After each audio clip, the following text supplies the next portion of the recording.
My name is Barrett Sober. I'm the founder of Revolution Sports Performance.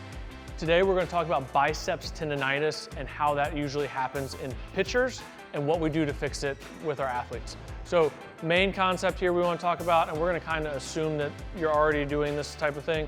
We want to have the pelvis and the rib cage stacked. So what I mean is you want to be stuck here or rounded here. We want to feel like we're getting the pelvis and the rib cage lined up properly. So that's going to be the number one thing we want to discuss and fix with any type of arm discomfort, injury, whatever we have there. We want to address that first. Once we get that into a good position and the athlete's able to get in and out of those positions, they might not have perfect posture where they're standing in the exact perfect position, but if they get in and out of all these positions, that's what we're looking for.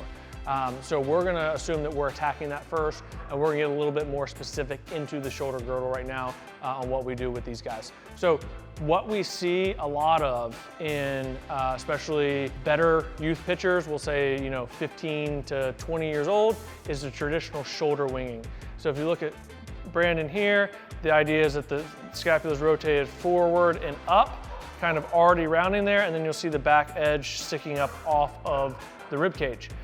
So again, what we're gonna do there first is get the scapula in a better place and then work on pulling it back and down so we hold it in more of a depressed and retracted position, and then we open up the front side there. Because what's happening when we're getting there is almost like a shoulder impingement position where the head of the bicep is going to attach right in there. That's usually where the discomfort is. And you're running out of space because of it being upwardly rotated, the scapula being upwardly rotated and protracted. So we're stuck there and we're trying to get in and out of extreme external and internal rotation at high rates of speed. Not going to work well. Something's going to cry uncle, and that usually is the biceps tendon. So to address that, the basic idea is, again, rib cage is going to be staying down, and then we're going to pull the scapula back and down some. You see that open up. There might be some soft tissue work in the pec, major and minor, that needs to be done there to help aid in this.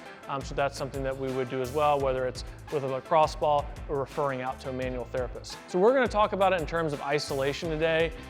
No, the body does not work in isolated muscle groups. It is it's one thing, it's integrated.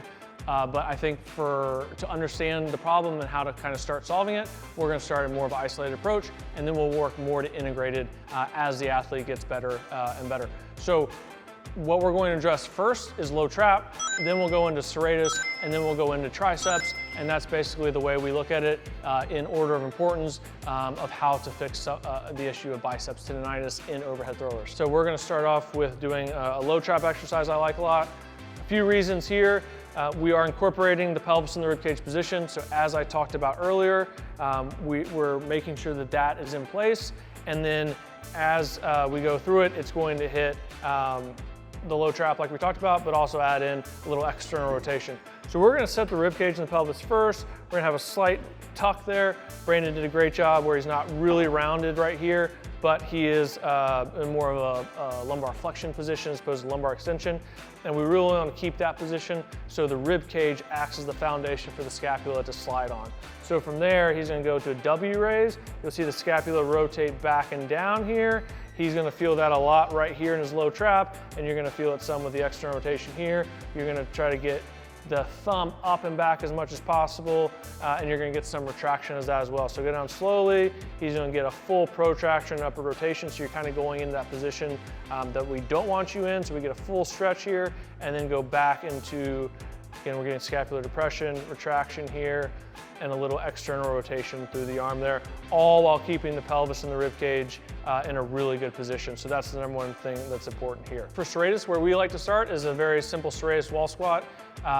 This position is easy to get into because it's not weight bearing. So it's really hard to get guys protracted like we want them to and not just become a tent in the mid-thoracic. So putting them on a wall here where they're not weight bearing is a really good place to start.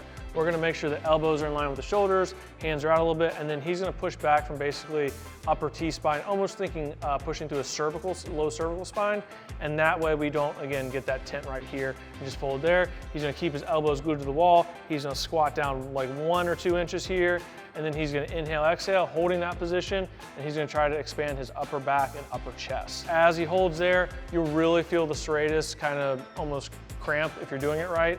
The serratus runs along here, so that's where you're gonna feel it. And you're gonna do 4 breaths and then come to a complete relaxation stage there.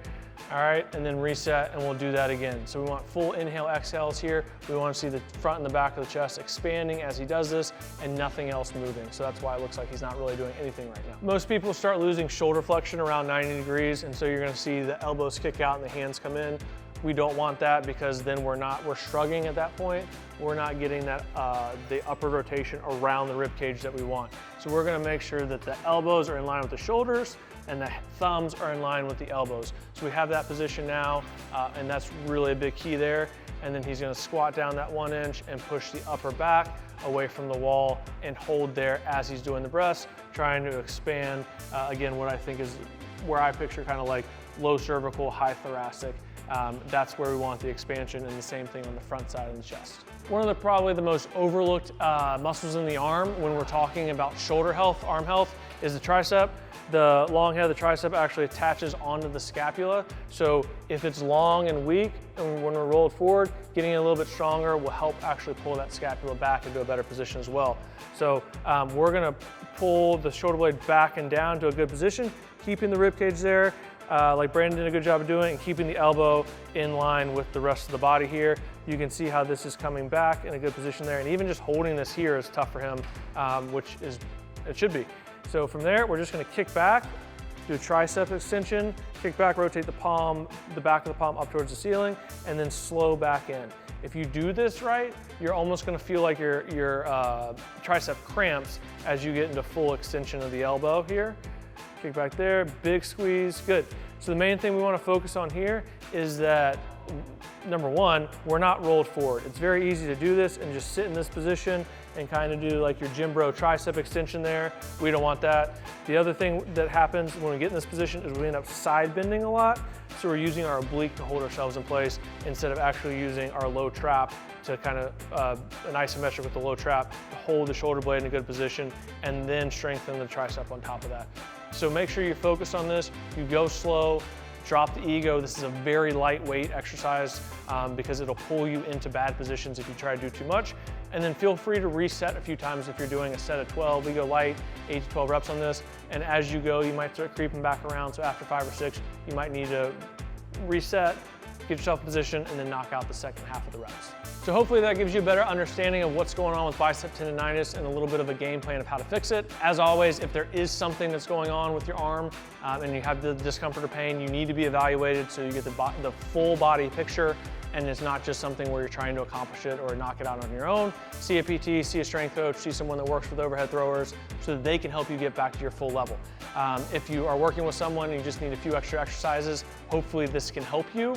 But again, it should not be all you're doing, and it should not be the one-size-fits-all approach that you're using anytime you feel a little discomfort in the front of your shoulder.